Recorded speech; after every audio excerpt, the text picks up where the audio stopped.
mai 2011, l'Office auxerrois de l'habitat lance la construction de 43 logements en bâtiments basse consommation en conception-réalisation avenue Hiver à Auxerre dans le cadre du programme de rénovation urbaine. GBAT Construction, accompagné de Jean-Marie Bette, architecte à Auxerre, sont retenus pour réaliser cette opération. Ce chantier, actuellement en cours de construction, représentera 40 000 heures de travail, dont 4 000 heures d'insertion. L'opération étant totalement réalisée par les entreprises iconaises, les retombées économiques directes sur notre département seront de 3 millions d'euros, auxquels on ajoute 1 million d'euros d'emplois induits, les négoces, banques, assurances, métiers de bouche, etc. Une masse salariale de 600 000 euros versée aux salariés iconais, soit l'équivalent de 25 emplois durant un an, 500 000 euros de cotisations sociales, 1 200 000 euros d'achat de matériaux et matières premières, 250 000 euros de carburant et location de matériel ou véhicules, ou enfin 80 000 euros d'investissement en matériel. Évidemment, ces retombées économiques ne valent que si les entreprises et salariés retenus sur l'opération sont locaux. Outre l'aspect économique, la performance attendue de l'ouvrage, qui nécessite une bonne coordination entre les métiers, et son entretien durant la période de garantie, seront d'autant plus efficaces que l'entreprise est proche du chantier.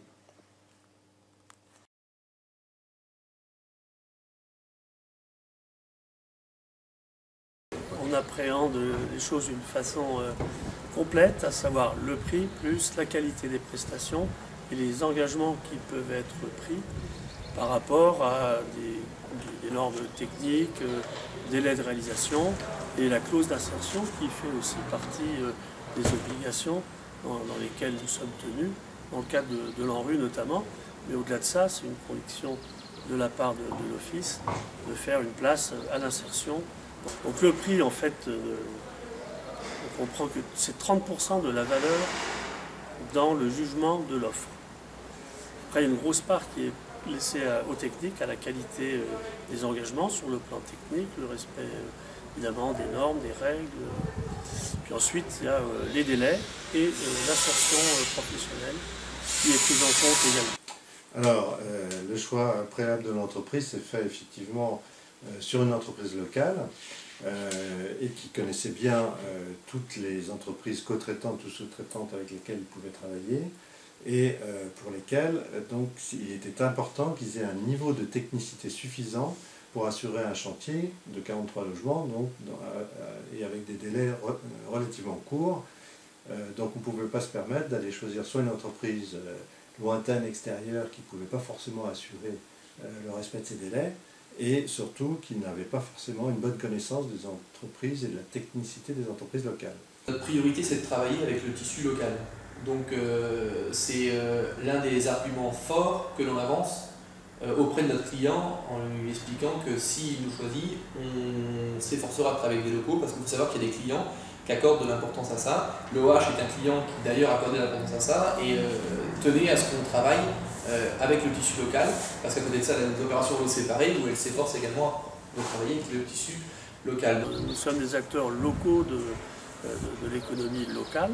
Nous tenons évidemment, nous préférons faire travailler des entreprises locales à des entreprises qui viendraient d'autres régions pour lesquelles nous n'avons pas les mêmes liens, que ce soit par rapport aux relations professionnelles habituelles, y compris sur le plan humain, parce que les relations humaines, quelque chose à quoi nous sommes attachés, quand nous connaissons les gens, nous pouvons parler franchement, et c'est plus facile de travailler avec des gens qu'on connaît plutôt que des gens qu'on ne connaît pas.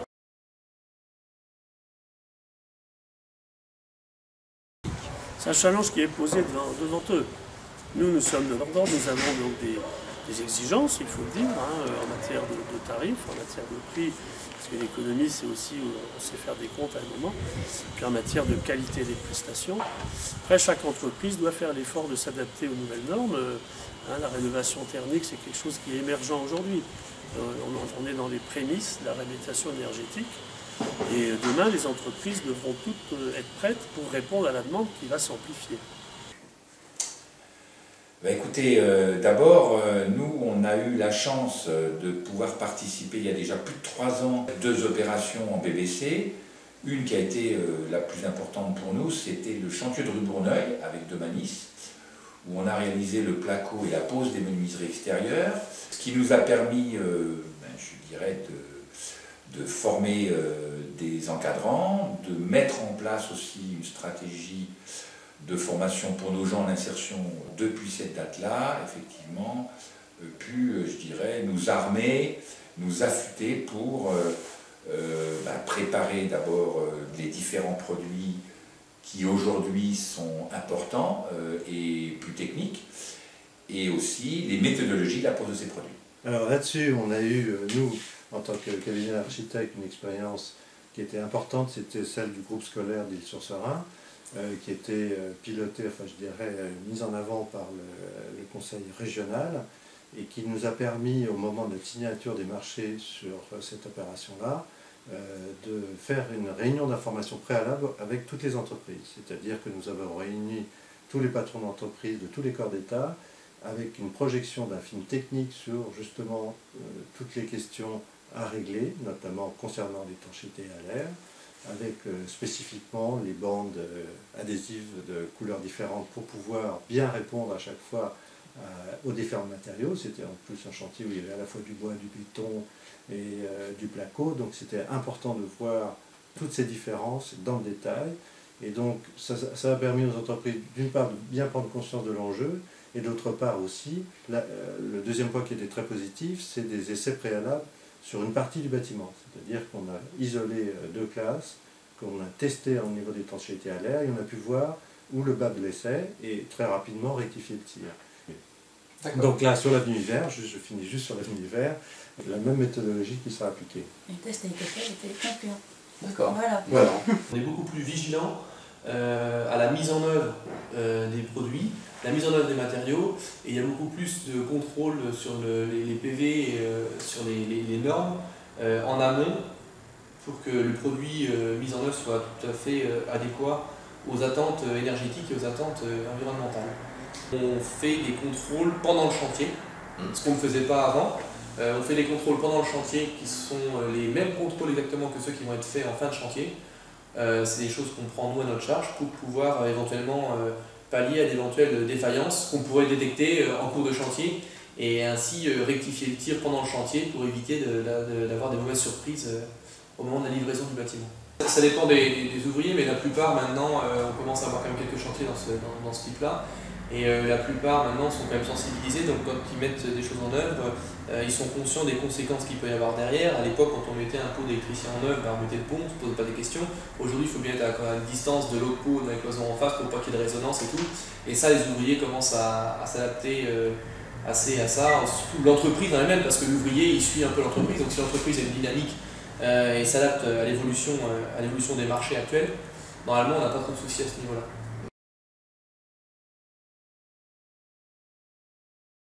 La coordination, effectivement, des chantiers, c'est jamais facile.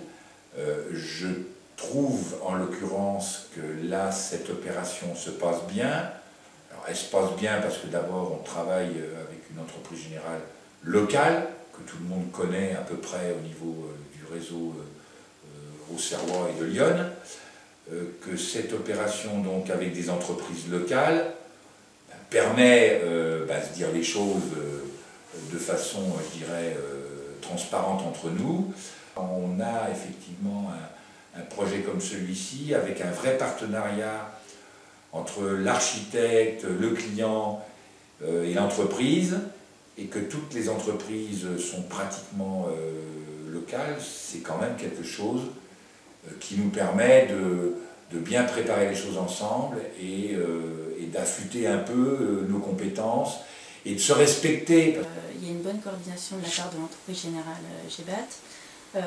On avance sur les 3 bâtiments en même temps, ce qui permet de libérer les tâches au fur et à mesure. Donc les délais sont respectés pour cette raison-là. Et puis également, grâce à la bonne technicité des entreprises qui respectent elles aussi les délais, puisque bon, la coordination fait une chose, mais après derrière, chaque entreprise a joué le jeu. Et puis il faut rajouter qu'en termes d'organisation interne, il était essentiel qu'il y ait un pilote de chantier, et là-dessus GBAT a assuré, puisqu'il y avait pratiquement quotidiennement un coordinateur de chantier qui a fait tout le pilotage. Et ça a aidé beaucoup toutes les entreprises co-traitantes à bien s'organiser. On peut même dire qu'on a de l'avance sur le planning aujourd'hui, et on s'efforce de mobiliser les gens par des réunions de façon hebdomadaire. comme à l'habitude, et surtout des passages réguliers sur le chantier pour muser les gens, contrôler et que le chantier avance très vite. On a pour principe de livrer nos chantiers entreprises générales généralement toujours à l'heure.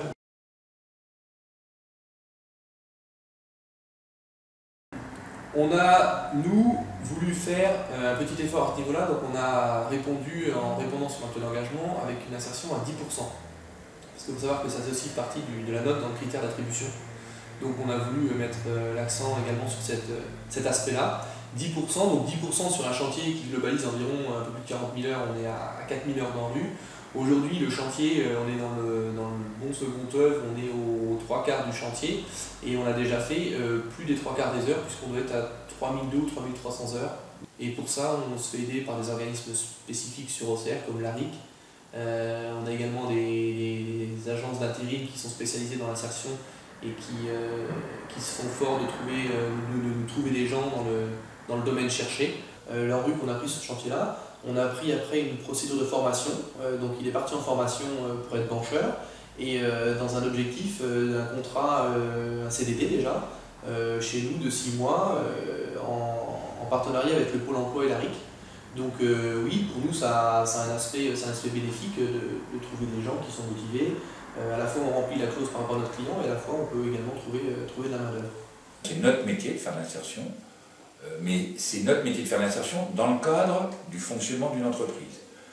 L'entreprise d'insertion a bien sûr une mission d'intégrer des gens sur des chantiers, de former des gens sur le terrain. On n'est pas un organisme de formation, ça c'est toujours aussi important de le répéter. On est une entreprise qui avons les moyens de mettre en situation de travail des personnes qui sont peu ou pas qualifiées ou qui ont eu dans leur vie à un moment donné malheureusement une situation qui les a mis en grande difficulté.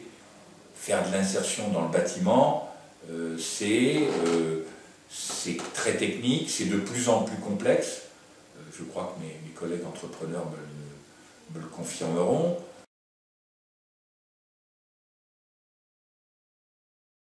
C'est pas la première opération BBC réalisée par l'Office. C'est pas la première, mais c'est pas la dernière. Parce que désormais, on est dans l'obligation de le faire. On était RT 2005, RT 2012. Maintenant, BBC, ça va être la norme. Et donc, aussi bien en construction neuve qu'en bâtiment ancien pour lesquels on devra faire des réhabilitations énergétiques, pour l'Office, on a environ 1000 logements qui vont être concernés dans les années qui viennent par des réhabilitations lourdes. Ça veut dire qu'il y a du travail pour les entreprises et pour quelques années. Est-ce que, à votre avis, les entreprises locales, est-ce qu'elles vous semblent aujourd'hui suffisamment prêtes, ou en tout cas prêtes à relever le défi de la performance énergétique? Écoutez, on a l'impression que oui, puisque d'une part, elles n'ont pas trop le choix, c'est-à-dire que maintenant, avec la RT 2012, on est obligé de passer par ce type d'essai et de performance technique. Et donc, on s'est aperçu aussi à cette occasion-là, on dit toujours il y a la carotte et le bâton. Le bâton, certes, de la réglementation a joué, mais on s'aperçoit aussi que les entreprises locales ont fait l'effort nécessaire en formation interne pour que justement elles soient à la hauteur techniquement de pouvoir répondre à ces exigences techniques. Et là on a eu, c'est vrai, globalement, une heureuse surprise, même pour des petites entreprises locales, même pour des artisans, ils se mettent dans le coup et ils arrivent à répondre techniquement. Ils connaissent déjà la réglementation et les solutions. Ils connaissent la réglementation et voilà. Ils se sentent concernés. Au-delà de ça, ils sont concernés, ils savent très bien que c'est leur avenir professionnel et ils font ce qu'il faut pour faire face.